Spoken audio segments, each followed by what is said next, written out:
Bismillahirrahmanirrahim. Alhamdulillahirrabbilalamin. Wassalatu wassalamu ala ashrafil anbiya'i wal mursalin. Sayyidina Muhammadin wa ala alihi wa sahbihi ajma'in. Assalamualaikum warahmatullahi wabarakatuh. Para hadirin dan hadirat yang dihormati sekalian, selamat datang ke sesi webinar bagi Expo Pengajian Tinggi secara atas talian 2021. Bersama saya pada pagi ini ialah Puan Nur Huwaina Mahmud, Dai Mu'ib Bertauliah daripada Majlis Ugama Islam Brunei. Beliau juga merupakan pelajar lepasan Universiti Al-Azhar, Mesir. Beliau akan menyampaikan satu topik yang berjudul Transformasi Diri Asas Kecemerlangan. Jika anda ada soalan, anda bolehlah menulis di ruang chat dan akan dijawab di 10 minit terakhir sesi ini nanti. Silakan Puan.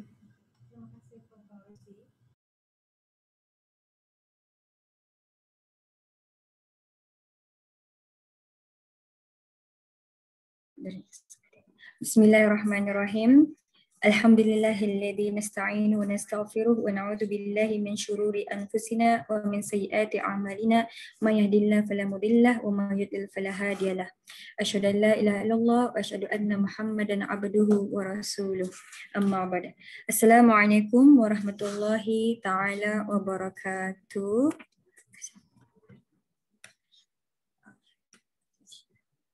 Okay. Bismillahirrahmanirrahim. Assalamualaikum warahmatullahi taala wabarakatuh. Okay. Terlebih dahulu saya mengucapkan ribuan terima kasih kepada Kementerian Pendidikan dan juga Yang Mulia Pengerusi atas peluangan ini. Dan insya-Allah pada pagi yang mulia ini saya akan mengongsikan sedikit mengenai transformasi diri asas kecemerlangan, yang mana saya akan mengongsikan sedikit mengenai isi kandungannya, iaitu cara-cara ataupun tips-tips kecemerlangan, yang mana isi kandungannya adalah pengertian transformasi terlebih dahulu, dan yang keduanya kenapa ataupun sebab perlu kita ni berubah, dan yang ketiga bagaimana cara untuk berubah, dan yang keempat adalah tips-tips untuk cemerlang dalam kehidupan kita ni. InsyaAllah. Jadi di sini tanpa buang masa kita ni mulakanlah. Bismillah. Artinya di sini yang pertama sekali adalah pengertian transformasi. Apakah dia transformasi ini? Transformasi atau perubahan merupakan perkara yang amat penting apabila kita ingin mencapai sesuatu kemajuan dan kejayaan, yang mana ia merupakan satu penghijrahan, peralihan dalam melakukan perubahan daripada satu keadaan kepada sesuatu yang lebih baik lagi. Artinya di sini daripada keadaan yang sebelumnya mungkin kita ni indah berasa puas hati, kali kita ni kan mau berubah kepada yang lebih baik, ataupun yang dulunya sudah lebih baik, kali kita ni kan mau upgrade lagi kepada yang luar biasa. Macam tu. Artinya di sini kalau kita ni kan mau berjaya tu, adakah kita ni masih lagi dalam situasi atau keadaan yang sama, indah kan pandai berubah-ubah? Kalau macam tu, macam mana kita ni kan berkembang? Jawapannya di sini adalah kita ni mesti berubah. We need to change. I need to change to be a better person than yesterday. Contoh, kita ni sebagai penuntut ilmu yang masih belajar, bilanya ada exam akan datang, dah lagi lama lah exam tu, are we just going to sit around doing nothing? Kalau macam tu, memang adakah kita ni akan berjaya at the end?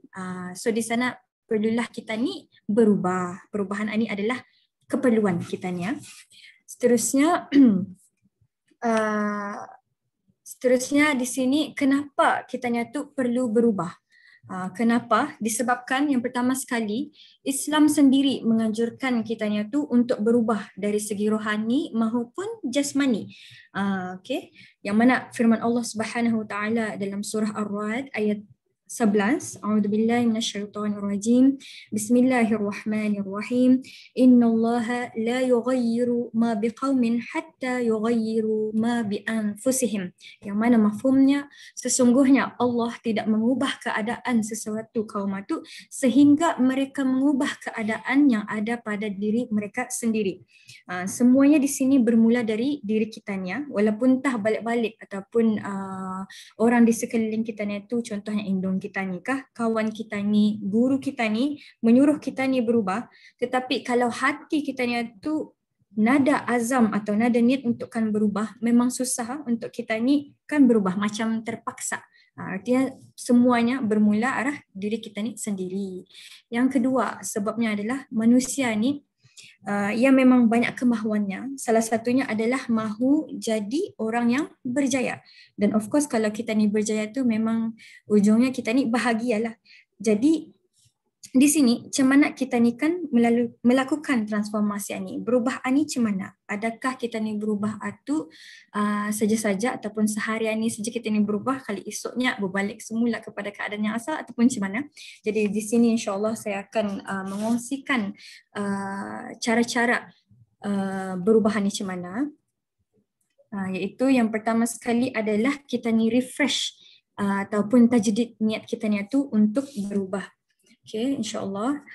Yang mana maksud refresh di sini ialah kita ni perbaharui niat kita ni tu, iaitu apa-apa saja kita ni akan melakukan amalan di dunia ini, kita ni mesti niatkanlah untuk mencari keredaan Allah Subhanahu Wa Taala. Contohnya di sini, kita ni belajar tu untuk apa? Adakah untuk exam sajakah ataupun macam mana? Artinya di sini kalau kita ni kan belajar tu, kita ni niatkan belajar untuk mencari keredaan Allah Subhanahu Wa Taala supaya kita ni dapat pahala di akhirat. Yang kedua, boleh untuk menghilangkan rasa kejahilan yang ada pada diri kita ni. Dan yang ketiga, untuk menghidupkan lagi dan menegakkan agama Islam. Itu contohlah.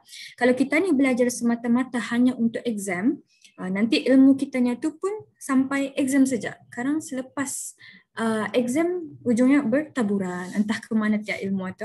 Jadi di sana niat ini sangat penting. Yang kedua adalah jaga hubungan kita ni tu dengan Allah Subhanahu Wa Taala, iaitu dengan melakukan perintah suruhan Allah dan juga kita ni jauhi larangan Allah Subhanahu Wa Taala tu. Salah satu perkara yang wajib yang perlu kita ni hayati ialah solat.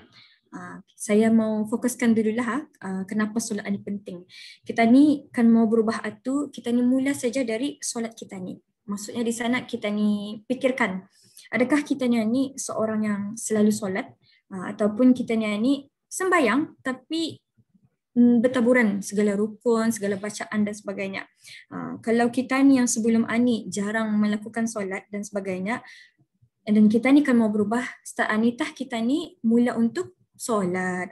Kita ni praktikkan untuk memelihara solat kita ni tu.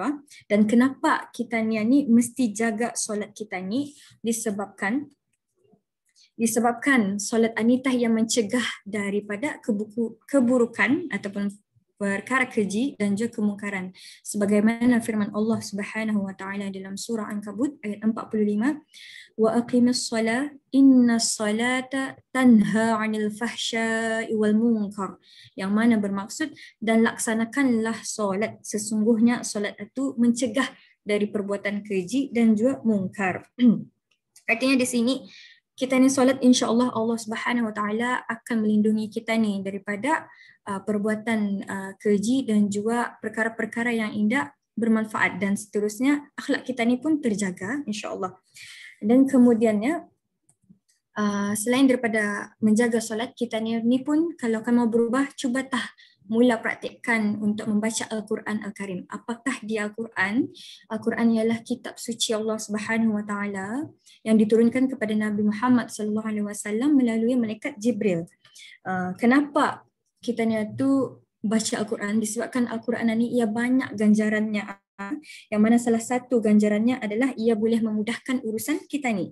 Walaupun sesibuk mana pun kita ni dengan urusan dunia dalam seharian tu, jangan pernah tinggalkan membaca Al-Quran, walaupun satu page kah sahaja ataupun setengah page. Yang penting kita ni jangan tinggalkan Al-Quran ni, sebab ia banyak ganjarannya, yang mana juga ganjarannya adalah untuk menajamkan lagi akal fikiran kita ni, insya-Allah. Yang mana di dalam hadis Nabi Rasulullah sallallahu alaihi wasallam yang bersabda, yang bermaksud semulia-mulia ibadat umatku ialah membaca Al-Quran Al-Karim, insya-Allah. Kemudian yang ketiga, mestilah seseorang itu mempunyai azam yang tinggi untuk berubah. Seperti saya katakan tadi, walaupun orang lain di sekeliling kita ni berbaik indung kita ni kah, kawan kita ni, apatah lagi guru kita ni menyuruh kita ni untuk berubah, tapi kita ni sendiri nada azam untuk berubah, memang Indah akan jalanlah kita dia tu. Okay, artinya semua ni ya berasalkan arah kita ni. Kalau kita ni mau dengan mempunyai azam yang sangat tinggi, insya-Allah boleh kita ni berubahlah. Dan seterusnya yang keempat, mestilah kita ni mempunyai goal dalam kehidupan. Perkaraan ni memang memerlukan masa yang lama untuk memikirkan hala tuju kehidupan kita ni. Kita ni dapat kalau memikirkan apa kita ni mau dalam kehidupan itu hanya dalam sekali duduk saja, ataupun semalaman kita ni mikirkan. Indah, ya boleh mengambil masa berhari-hari, berminggu-minggu, berbulan-bulan, dan boleh juga bertahun-tahun disebabkan apa yang kita ni mahukan ini ia memang berubah-ubah. Dan seterusnya, kalau ada sudah kita ni tuliskan goal kita ni itu, apa yang kita ni mahukan dengan terperinci, orang mesti kita ni jangan limitkan kalau kita ni buat goal kita ni itu kepada sedikit saja impian kita ni itu. Kalau boleh dream big lah, sampai kita ni, jangan sampai kita ni terfikir aku mana dapat ni buat macam ni, this is impossible for me to do. Jangan sampai kita ni fikir macam tu. Kalau boleh dream big, jangan limitkan ourselves lah. And then seterusnya, kenapa juga perlu dibuat goal-goal kehidupan kita ni dalam kertas satu, supaya ia menampakkan goal kita ni itu boleh dicapai. Kalau kita ni fikirkan saja, ia akan tinggal di akal fikiran saja, tidak akan tergarap. Kalau kita ni tulislah contohnya, pada umur sekian-sekian-sekian saya mau menjadi orang yang berjaya, saya mau buka bisnes contohnya, saya mau kerja di sektor sekian-sekian-sekian. Jadi di sana nampak sudah apa goal kita ni dalam kehidupan itu. Jadi penting sebenarnya kita ni menulis goal kita ni itulah. Kan selepas itu, after kita ni tulis apa goal kita ni dalam kehidupan, of course lah, hendakkan kita ni tulis sahaja. It's time to take action lah. Jangan tulis saja tapi indah usaha untuk mencapai apa yang kita ni mahukan itu. Kalau kita ni biarkan saja, ianya akan jadi sia-sia. Dan juga kalau kita ni ada dream ataupun goal list ni, bila mana kita ni hilang motivation kah ataupun hilang semangat untuk buat apa yang kita ni mahukan dalam kehidupan ini, kita ni renung balik dan baca balik apa yang kita ni tulis itu. Dari sana insyaAllah kita ni will tahu apa niat sebenar kita ni dan juga apa sebab kita ni buat sesuatu itu. Artinya penting kita ni tulis goal kita ni arah ke atas. Dan juga saya akan bagi tips juga, kalau mau benar-benar lagi cita-cita kita ni tercapai, kita ni perbanyakkanlah sembahyang tahajud, iaitu 2 solat sunat tahajud di malam hari. Kenapa? Sebab Imam Syafi'i rahimahullah ada berkata, doa di saat solat tahajud itu bagaikan anak panah yang tepat mengenai sasaran. Kalau kita ni lihat je di skrin ni ada panah lah. Itu ibarat doa kita ni, kalau kita ni berdoa ketika solat sunat tahajud, doa kita ni tu ya indah tersasar daripada sasaran yang kita target lah, insyaAllah. Jadi perbanyakkanlah sembahyang tahajud. Dan kemudian kita ni haruslah mempunyai surrounding yang saling support each other, ataupun kalau boleh kita ni cuba cari kawan yang positif, yang sama ada semangat kita ni, yang mana kawan-kawan Anita memberikan kita ni dorongan untuk berbuat baik, bagi semangat dan sebagainya. Kalau sekiranya kita ni sebagai seorang individu, indah kejumpahan lah, contohnya indah kejumpahan kawan-kawan yang ataupun surrounding yang positif, kita ni yang jadi orang ataupun kawan yang positif. InsyaAllah apa-apa saja yang kita ni salurkan kepada orang lain, yang kita ni bagi manfaat kepada orang lain itu yang terbaik untuk diorang, dan diorang pun senang je melihat kita ni yang memberikan impak positif kepada diorang, insyaAllah.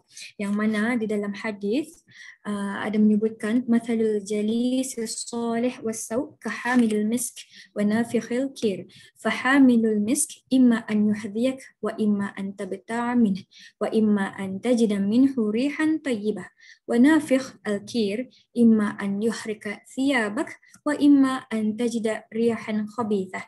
Yang mana mafhumnya, perumpamaan teman yang baik dan teman yang buruk adalah seperti seorang penjual minyak wangi dan seorang tukang besi. Adapun penjual minyak wangi itu ia akan memberikan kita ni minyak wangi tersebut, atau kita ni dapat membeli daripadanya, atau paling-paling pun kita ni dapat bau yang harum sejak daripadanya. Sedangkan tukang besi pula akan membakar bajumu dan juga kamu mendapat bau yang busuk. Ini riwayat Al-Bukhari dan Muslim. Artinya perumpamaan teman yang baik dan juga teman yang busuk ni bagaikan penjual minyak wangi dan juga seorang tukang besi. Artinya kita ni mestilah jadi teman yang baik lah, ataupun menjadi seorang yang macam menjual minyak harum. Kalau kita ni dah dapat pun minyak harum itu, at least ada dia punya baunya. InsyaAllah. Jadi seterusnya adalah kita ni tu mesti sentiasa awal dalam segalanya. Contoh di sini, perbaiklah kita ni tu duduk di hadapan kelas, apatah lagi kalau orang yang student yang teman ni baru masukkan universiti dan sebagainya. Be it mesti kita ni tu sentiasa awal dalam segalanya. Kalau boleh duduk di hadapan kelas kah, supaya lebih fokus dan juga ilmu tu lagi berkat. Dan yang keduanya, kita ni buat persediaan sebelum peperiksaan. Jangan procrastination kalau orang putihnya. Kalau boleh jangan last minute je. Artinya mesti kita ni buat persediaan sebelum peperiksaan tu. Dan yang ketiga, sebelum memulakan kelas, baca apa-apa yang berkaitan, ataupun kita ni mesti baca dulu subjek itu sebelum diajar oleh guru. Di sini tips ni adalah diamalkan oleh para alim ulama dulu. Sebelum diorang belajar sesuatu daripada guru diorang akan membaca terlebih dahulu apa yang akan diajarkan. Dia dari sana boleh kalau ada soalan dan sebagainya boleh diorang tanya.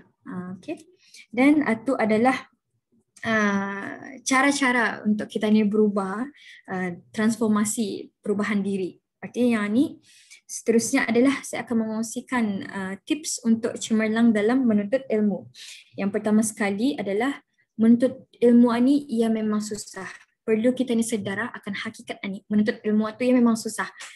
Tapi walaupun dia susah, ianya bermaksud ganjaran bagi orang menuntut ilmu ni artinya adalah besar di sisi Allah Subhanahu wa taala.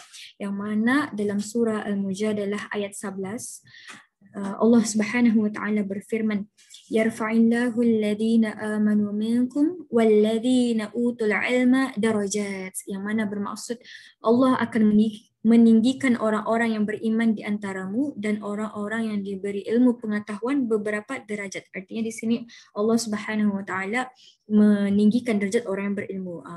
Jangan saja jauh lah. Kalau kita ni akan menanyakan seseorang itu mengenai apa-apa saja berkaitan permasalahan, ada dua orang tempat kita ni tanya. Orang yang jahil kah ataupun orang yang berilmu? Confirm kita ni akan tanya arah orang berilmu lah. Jadi di sana nampak derajat itu dinaikkan oleh Allah Subhanahu wa taala. Dan yang kedua adalah kita ni kalau kan mau jadi cemerlang tu, kalau boleh kita ni jauhilah maksiat. Maksudnya di sini maksiat ni perbaiklah maksiat yang kecil ataupun dosa-dosa yang kecil. Jaga lisan kita ni daripada bercakap bohong ataupun menyumpah-nyumpah ataupun bercakap yang indah feda-feda. Dan yang kedua, kita ni jaga mata kita ni daripada melihat perkara-perkara yang indah halal, yang perkara-perkara yang indah bermanfaat untuk kita ni. Dan yang ketiga, jaga telinga kita ni daripada mendengar perkara-perkara yang orang mengumpatkah, yang bergosipkah, yang membawangkah dan sebagainya. Dan yang keempat, jaga hati kita ni daripada perasaan riak, dengki dan sebagainya. Dan yang terakhir sekali, kita ni jaga pergerakan kita ni itu daripada melakukan ataupun menuju kepada tempat yang nada bagi manfaat. Kalau boleh kita ni hadirilah majlis-majlis ilmu yang ada di Brunei ni dan sebagainya. Okay. Yang mana sini saya akan kongsikan satu kisah. Mudahan kita ni diberikan iktibar daripada kisah ni. Yang mana Imam Syafi'i rahimahullah, beliau ni kita ni kenal sebagai seorang yang sangat tajam hafalannya. Sekali tiba-tiba pada satu hari beliau ni susahkan menghafal. Balik ya cuba menghafal satu ilmu ni payah. Padahal beliau ni sangat tajam hafalannya. Kemudian Imam Syafi'i pun mengadu arah gurunya iaitu Imam Waqi' tentang hafalannya yang payahkan masuk itu. Beliau pun berkata kepada Imam Waqi', wahai guruku, aku dah dapat mengulang hafalan kau ni dengan cepat. Apa sebabnya tu? Kali gurunya pun bercakap, mungkinnya engkau ni pernah melakukan satu dosa.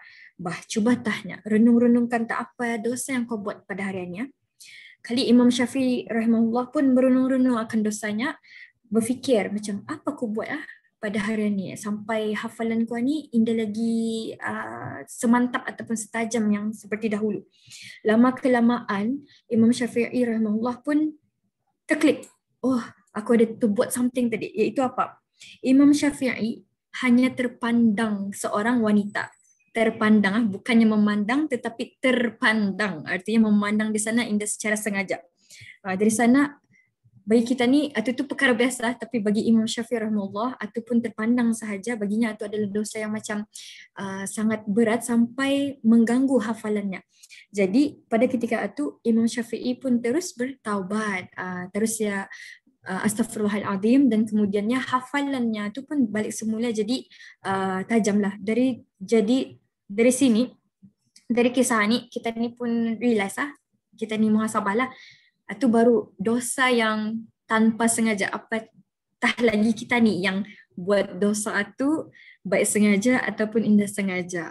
Artinya di sana kita tanyalah iman kita ni sendiri, bagaimana patut kita ni renung-renungkan dan apa patut kita ni buat kalau kita ni buat dosa. Artinya di sini jika mana kita ni tu buat dosa, kita ni cepat-cepatlah bertaubat. Kalau bertaubat ni cara yang paling simple adalah hanya melafazkan astaghfirullahalazim. InsyaAllah. And taubat ni pun boleh dibuat mana saja dan bila-bila masa sajalah. Kalau mau lagi bertaubat tu, kita buat solat sunat taubat lah, insyaAllah. Dan yang kemudiannya, tips seterusnya adalah kita ni tu membaca doa sebelum memulakan pembelajaran. Ni memang kita ni sudah kena ajar dari dami dari kita ni kindergarten sampailah kita ni mesti kita ni praktikkan supaya ilmu kita ni tu berkat. Yang mana di sini saya kongsikan dua doa yang insyaAllah boleh dipraktikkan, iaitu doa untuk hafalan yang kuat, dan yang kedua adalah doa untuk dipermudahkan segala urusan. Doa hafalan kuat, Bismillahirrahmanirrahim. Allahumma rzuqna ya Rabbi fahman nabiyyin wa hifdhal mursalin wa ilhamal malaikatul muqarrabin fi afiyah ya arhamar rahimin, yang mana maksudnya, ya Allah, kurniakanlah kami kefahaman para nabi dan hafalan para rasul serta mendapat ilham para malaikat yang hampir denganmu, juga kurniakanlah kami kesihatan wahai Maha Penyayang. Dan yang keduanya adalah doa mengenai supaya dipermudahkan segala urusan kita ni itu, iaitu Bismillahirrahmanirrahim. Allahumma la sahla illa ma ja'altahu sahla wa anta taj'alul huzna idza syi'ta sahla. Wahai Tuhanku, tiada kemudahan melainkan apa yang Engkau jadikan mudah, dan perkara yang susah boleh Engkau jadikan mudah apabila Engkau mengkehendakinya. Jadi di sini adalah dua doa yang boleh kita ni praktikkan. Kemudiannya tips yang seterusnya of course lah, mesti kita ni revise lah balik apa yang kita ni pelajari pada hari itu. Di mana kalau kita ni belajar, indah boleh kita ni tinggalkan sesuatu ilmu itu lebih daripada sehari. Contohnya kita ni belajar pada pagi hari, kalau boleh malamnya tu revise baliklah apa yang kita pelajari ya, insyaAllah. And then yang kelimanya adalah kita ni tu saling membantu dengan yang lain. Kalau kita ni menolong orang lain, insyaAllah Allah pun permudahkan urusan kita ni ya. Yang mana dalam hadis Nabi Muhammad SAW, an Abi Hurairah radhiyallahu anhu qala Rasulullah SAW, wa man salaka tariqan yatlubu bihi ilman sahlallahu lahu tariqan ilal jannah. Maksudnya daripada Abu Hurairah radhiyallahu anhu berkata, Rasulullah sallallahu alaihi wasallam, barang siapa yang menempuh satu jalan untuk mencari ilmu pengetahuan, maka Allah akan permudahkan baginya suatu jalan untuk ke syurga. Ini dikirakan sebagai ganjaran jelah kenapa kita ni menuntut ilmu. Yang mana kalau kita ni menuntut ilmu, Allah Subhanahu Wa Taala memudahkan kita ni untuk jalan ke syurga, insya-Allah. Dan yang terakhir sekali adalah reward yourself. Ni pun penting disebabkan kita ni sudah bertungkus lumus dalam mempelajari ilmu. Seperti saya akan katakan tadi, menuntut ilmu ni memang susah. Jadi of course lah selepas kita ni ataupun sedang kita menuntut ilmu tu, kita ni pun patut menghargai diri kita ni sendiri ya. Bagaimana cara kita ni menghargai diri kita ni tu, kalau boleh contoh kita ni sudah buat goal harian ni saya akan buat mempelajari ilmu yang masa tu, lepas tu revise dan sebagainya. Dan kalau kita ni sudah penat lelah dalam belajar tu, jangan julun dipaksa. Kita ni mesti hargailah diri kita ni tu. Contohnya kita ni suka ice cream contohnya, so kita ni jalanlah beli favorite ice cream. Kita ni bagi hadiah kita ni arah diri kita ni sendiri ya. Ya ibaratkan seperti kalau kita ni memegang tali yang sangat kuat, tali tu kita ni simpulkan di tangan kita ni sangat kuat kalau kuat-kuat tu ia akan jadi sakit.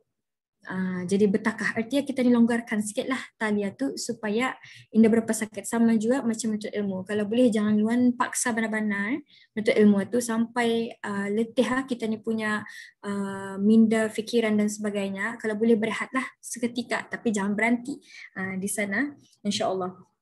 Jadi di sini tips-tips untuk menjadi cemerlang ni itu adalah sebahagiannya saja.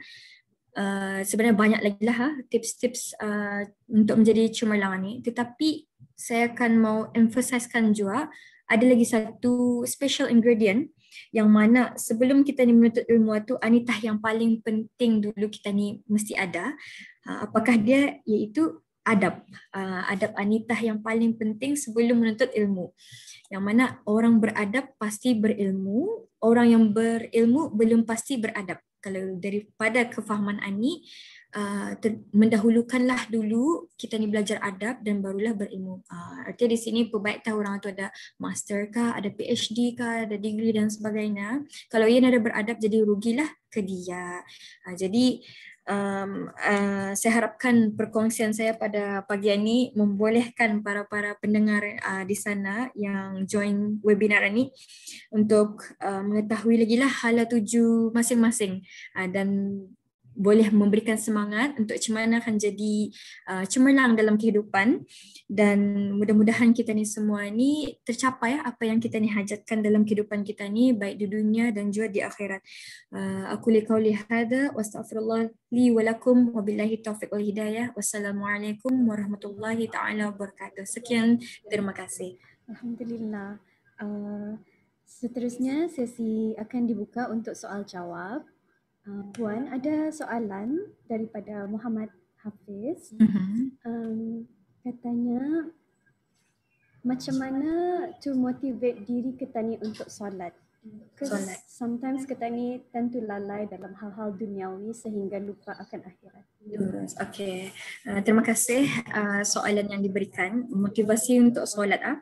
Okay, seperti saya katakan tadi, memang pada dalam hati kita ni akan ada terdetik untuk melakukan perubahan, iaitu kita ni kadang boleh sudah ni masanya untuk solat contoh artinya di sana alhamdulillah sudah tu Allah sudah mengetuklah pintu hati kita ni tu untuk akan berubah jadi baik.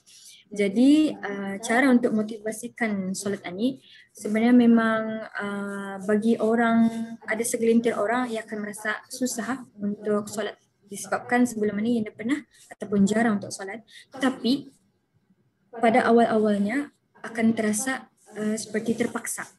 Kalau Ani walaupun terpaksa indah apa teruskan juga solat itu. Tapi kalau bagi saya yang boleh saya berikanlah tips untuk kita itu malas mendirikan solat adalah kalau boleh ikut cari kawan yang selalu pergi ke masjid dan sebagainya. Dari sana bolehlah kawan-kawan kita ni tu sembahyang, lekas sembahyang, ia akan ikut. Artinya ada someone yang saling mengingatkan kita ni tu, jangan lupa solat kira jadi solat reminder lah tu. Dan kadang perkara ni ia dapat kita di sendiri saja yang menganukan kan. Artinya mesti ada seseorang ataupun mungkin teman ni sudah ada banyak apps yang menyuruh solat dan sebagainya, ada hantar yang solat reminder dan sebagainya, itu pun bolehlah kita ni indah lalai jadinya. Dan juga benar tu disebabkan hal-hal keduniaan ni memang kadang kita ni macam solat lagi lupa pasal sibuk sudah dengan dunia kan. Artinya di sini kita ni tu belum lagi mengetahui mana satu sebenarnya keutamaan kita ni. Kan kalau kita dengar azan, hayya 'alal falah, hayya 'alal solah.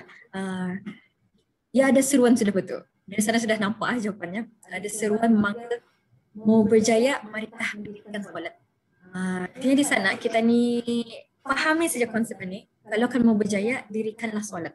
Memang semua dalam dunia ni mau kejayaan. Kalau saya tanya kita mau jaya, mau jarang tu.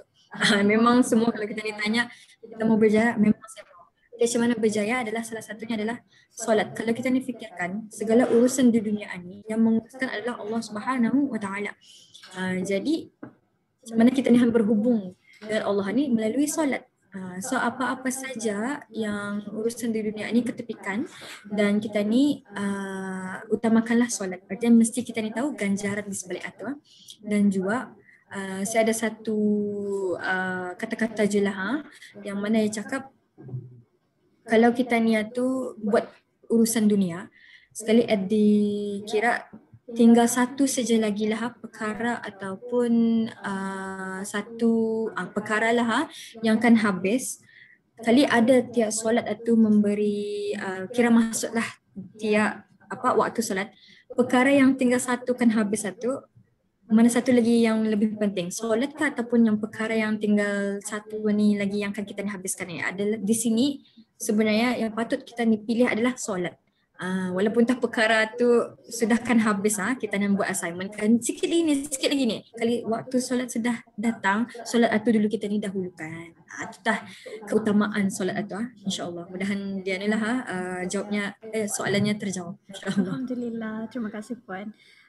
Dan ada lagi soalan, macam mana kan mendorong diri kita ni untuk bangun solat duha atau tahajud? Solat duha dan juga solat tahajud. Okey. Yang paling penting juga sebelum melakukan solat sunat ni perlulah kita ni tu amalkan dulu solat fardu lah. Tapi lurus ada baiknya juga solat duha dan juga solat tahajud. Solat duha ni ya masanya adalah panjang. Okay. Dan kalau kita lihat kalender temani solat duha start dari pukul 6.50 lebih dan habisnya insya-Allah 10 minit sebelum solat zuhur. So macam mana kita ni mendorong? Okay. Solat duha ni ia ada banyak rakaat. Kalau boleh kita ni tu dalam seharian, okay, dalam satu hari tu perlu kita ni jadualkan diri kita ni tu untuk melakukan solat ni pada sekian-sekian waktu. Contoh pukul 7:30 sebelum buat kerja, sebelum belajar kita ni tu solat duha dulu. Kita ni cuba orang praktikkan sehari tu dulu. Okay. And then esoknya praktikkan lagi. Dan esok-esoknya praktikkan lagi. Sama juga macam solat tahajud. Artinya pada hari Isnin setiap 7:30 melakukan solat duha. And then selepas untuk solat tahajud pada pukul ataupun sebelum subuh tu boleh kita ni bangun 10 minit sebelum subuh untuk solat tahajud. Artinya dia semestinya solat tahajud tu pukul 12 malam, pukul 1 malam, pukul 2. Boleh je sebelum 10 minit solat subuh. Artinya mendorong tu memang ia akan bukannya terus-terus sehari tu boleh tas selama-lamanya akan istiqamah. Artinya di sini kita ni sendiri ikutlah sehari tu mesti buat jadual pukul 7:30, mesti kita ni ada jadual tu. Yang mana ia akan jadi kesinambungan. Dan selepas tu kadang solat duha tu upgrade lagi berapa rakaat. Kalau mana before-nya dulu 2 rakaat kali.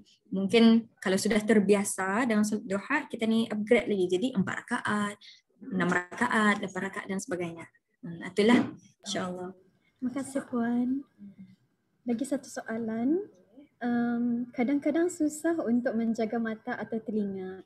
Jadi apa cara-cara untuk mengatasi keadaan tersebut? Okay, ini pun sangat Masya Allah questionnya. Pasal kita ni pun kadang payah je kan mengelakkan daripada melihat yang indah berfaedah-faedah. Apatah lagi teman ni orang zaman moden banyak di mana-mana lah.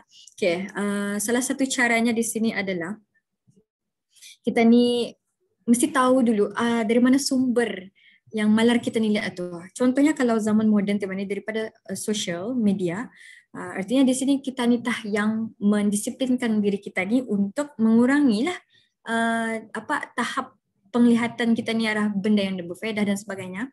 Tapi kalau saya juga saya suka membizikan diri supaya kita indah luan fokus arah benda yang malar kita ni lihat atau apa.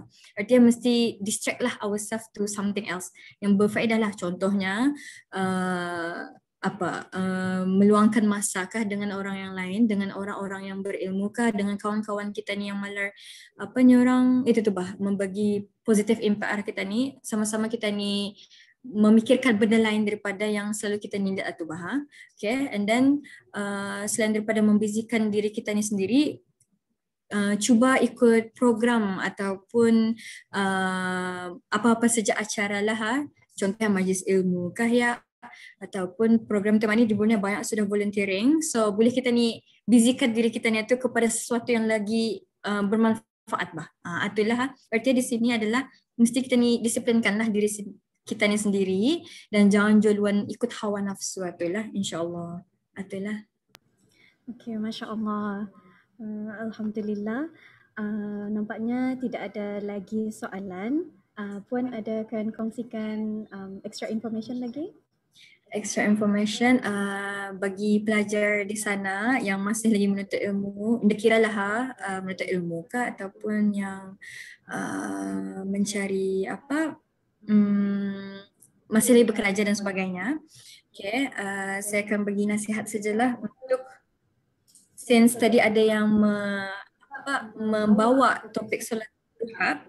Jadi saya sarankan je lah untuk semua untuk melakukan solat duha ni sebabkan ganjarannya sangat banyak, yang mana rezeki melimpah luah dan urusan kita ni sebenarnya dipermudahkan. Yang mana juga tema ni mengenai kes-kes mental health ni pun sebenarnya ada berkembang sudah lah. Jadi supaya kita ni tu terlindung daripada semua ni, cari keredaan Allah.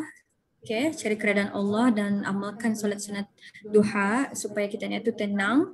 Dan saya doakan juga kepada semua yang mendengar tema ni, yang mengikuti virtual ni, dipermudahkan segala urusan dan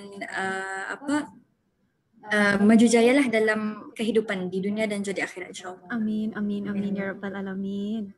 Okay, terima kasih atas perkongsian ilmunya Puan, dan semoga ianya memberi manfaat kepada semua insya-Allah. Jadinya sesi sekarang bagi webinar telah berakhir. Terima kasih kerana menyertai sesi webinar Expo Pengajian Tinggi secara atas talian 2021 pada pagi ini. Sesi seterusnya akan bermula pada pukul 10 pagi. Sekali lagi terima kasih dan wabillahi taufiq wal hidayah. Assalamualaikum warahmatullahi wabarakatuh.